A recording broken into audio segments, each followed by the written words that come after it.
Ndugu zangu, salamu alaikum wa rahmatullahi wa barakatuh. Sasa ni fursa nyingine tena ya baada ya kwamba tumeelewa sunna ni nini na tumeelewa baadhi ya kazi za sunna, tumezielewa baadhi ya kazi za sunna za Mtume sallallahu alaihi wasallam. Sasa leo nataka tuanze historia ya uandishi wa hadithi. Tutaanza sasa mtiriko wa historia ya uandishi wa hadithi. Hadithi zipo katika vitabu na tunaviona katika vitabu. Aliyozungumza ni Mtume sallallahu alaihi wasallam, lakini Mtume ilikuwa kuwaje mpaka zikaandikwa hadithi? Sasa utege sikio na uwe makini kabisa katika kuifuatilizia hii sheria ama hii historia. Tuanze kusema kitu kimoja, hali ya uandishi. Tutaanza na hali ya uandishi kwa Waarabu kabla ya Mtume kuwa amekuja pale. Hali ilikuwaje?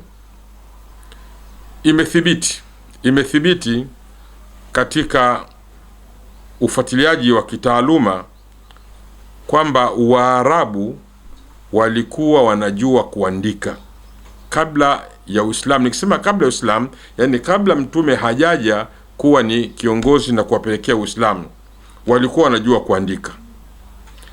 Waarabu walikuwa wanaweka historia ya matukio yao muhimu katika mawe, wanaandika katika mawe, na hilo limethibiti katika dalili za uwazi kabisa, na alama hizi zimeonekana sana hasa katika upande wa kaskazini wa mfano wa kisiwa cha Kiarabu. Rejea misingi ya mashairi ya jahili ya enzi za kabla ya Mtume kuwajia watu wa Maka na kuwatangazia Uislamu. Rejea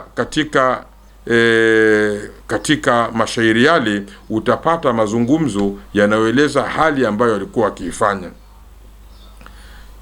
Sababu nyingine tena nikwambie, ama ushahidi mwingine wa kwamba Waarabu walikuwa wanaandika. Kwa nini nasema hivi? Kuna kitu nitazungumza huko mbele ufahamu. Upande wa kaskazini ya Jazira al-Arabi, nikisema kaskazini ni ile kama leo kwa Saudi Arabia, ni ile mikoa ya Tabuk ambayo inaelekea Palestina, inapelekea Sham, Syria, kule ni kaskazini. Maeneo ya kule kwa zamani, au walioishi Waarabu maeneo ya kule kaskazini, walikuwa wamepakana na tamaduni za Kipesheni, za Kiajemi na tamaduni za Kirumi. Sababu gani? Sababu dunia zamani ilikuwa imegawika katika mataifa makubwa mawili. Kuna taifa la Furs ambayo ndio Waajemi, ambayo ilikuwa wanaanzia nchi ya Baghdad, wanakuja Irani mpaka India mpaka maeneo ya China na kadhalika. Halafu kulikuwa kuna nguvu nyingine ya kiutawala ya Warumi. Warumi walikuwa wakitawala wakianzia yale maeneo ya hapa tuseme Syria, Palestina, hiyo inakwenda mpaka Ulaya Magharibi. Kwa hiyo Ulaya Magharibi ilikuwa chini ya sana dola kubwa la Kirumi kinguvu, na Ulaya Mashariki ilikuwa chini ya dola kubwa sana la Kiajemi. Haya madola makubwa mawili Mwenyezi Mungu Subhanahu wa Ta'ala akajalia, alivyojalia akaleta Uislamu ukaja Maka. Kwa hiyo Waarabu kama Waarabu walikuwa hawana nguvu zozote, walikuwa wamegawanyika, ima baadhi yao wanafata au chini ya sheria za hawa Waajemi, na baadhi yao walikuwa wanafata sheria ya Warumi. Walikuwa namna hiyo, kama jinsi zilivyo leo nchi zetu ambazo ima kuna wengine wako Urusi, wengine watakuwa wako Marekani, katika hali tunayofahamu. Sasa hizi tamaduni za hawa Waajemi na tamaduni za Warumi walikuwa wanaandika, wana tamaduni kadhalika. Sasa Waarabu ambao walikuwa wakiishi maeneo ya kaskazini jirani na hao, walijenga tabia na wao ya kuiga yale, wakawa na taaluma za kuandika kabla hata Mtume sallallahu alaihi wasallam bado hajaja. Inatajwa kwamba kuna mtu anaitwa Adi bin Zaid al-Abbadi. Huyu bana, yeye alipokuwa anakuwa kidogo, baba yake huyu mzee Zaidi al-Abbadi alimpeleka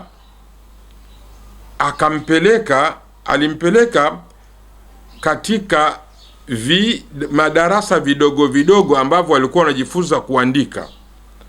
Akaja kuwa ni kijana mzuri akiandika Kiarabu. Ikafikia akaja akapata cheo, kuajiriwa katika kasri ya mfalme wa Kisra ambaye ni mfalme wa Uajemi, akawa ni mwandishi wa lugha ya Kiarabu ndani ya ile kasri ya huyu Kisra. Rejeeni kitabu kinachoitwa Al-Aghani ukurasa 101 mpaka 102 juzu ya pili. Hii ni dalili ya kuwepo baadhi ya vituo vya uandishi wakati wa jahili ambao mtume alikuwa bado hajaja katika kuwaelekeza watu Uislamu. Lakini vituo hivi maana yake watoto walikuwa wanajifundisha kuandika, walikuwa wanajifundisha mashairi ya Kiarabu na walikuwa wanajifundisha historia ya Waarabu, na hivi vituo vilikuwa vinasimamiwa na walimu wenye uwezo mkubwa sana. Mfano, Abu Sufyan bin Umayya bin Abd Shams maarufu huyu, baadaye alislim, alikuwa ni msimamizi wa vituo. Bishr bin Abdul Malik Sukuni alikuwa ni mwalimu huyo. Abu Qais bin Abdi Manaf bin Zuhra alikuwa ni mwalimu. Amru bin Zurara ambaye alikuwa anaitwa Al-Katibu, mwandishi.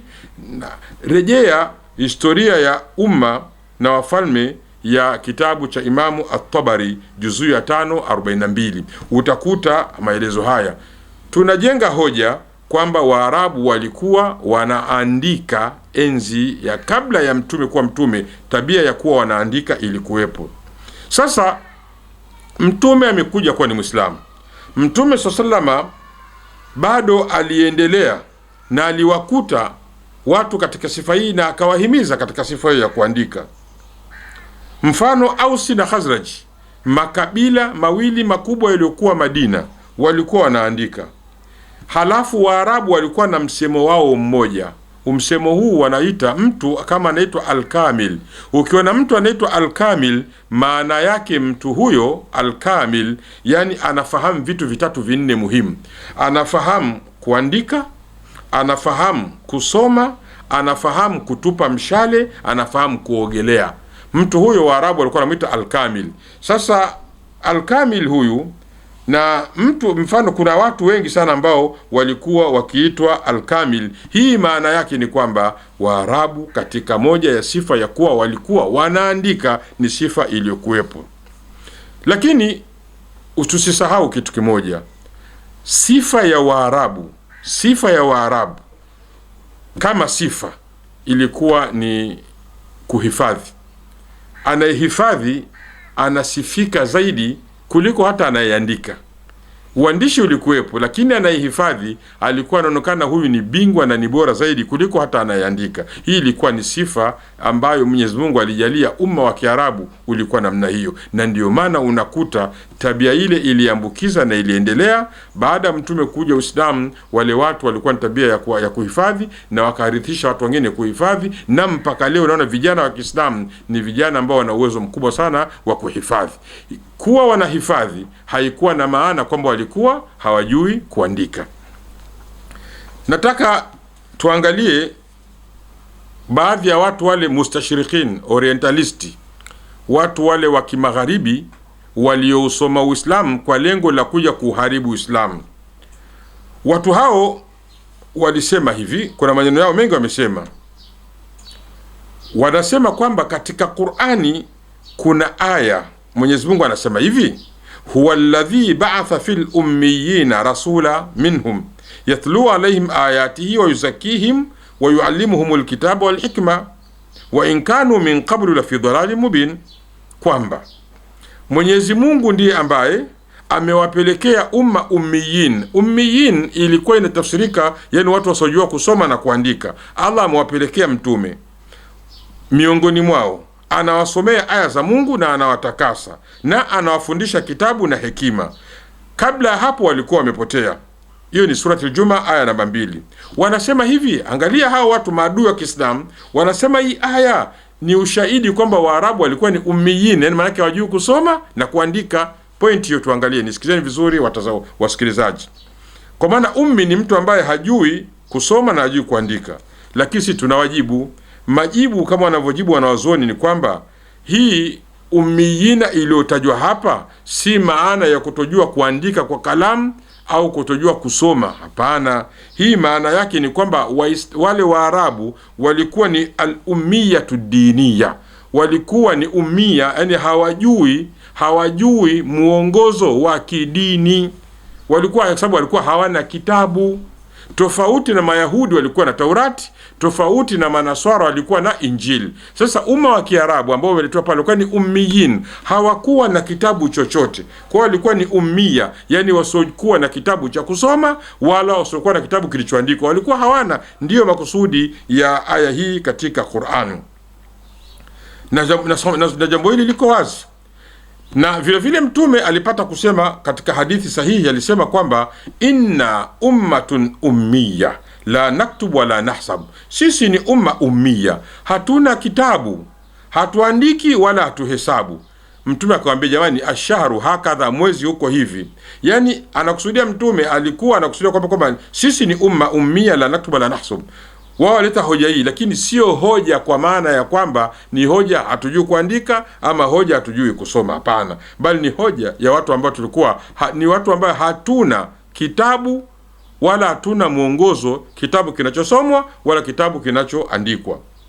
Kwa maana hii ushahidi uliokuwa wazi ni kwamba Waarabu, na tumeeleza wazi kabisa kwamba Waarabu walikuwa wanaandika, na tumetoa mifano ambayo ilikuwa iko wazi. Waarabu walikuwa wanasoma, na tumetoa mifano ambayo ilikuwa wazi na inaeleweka.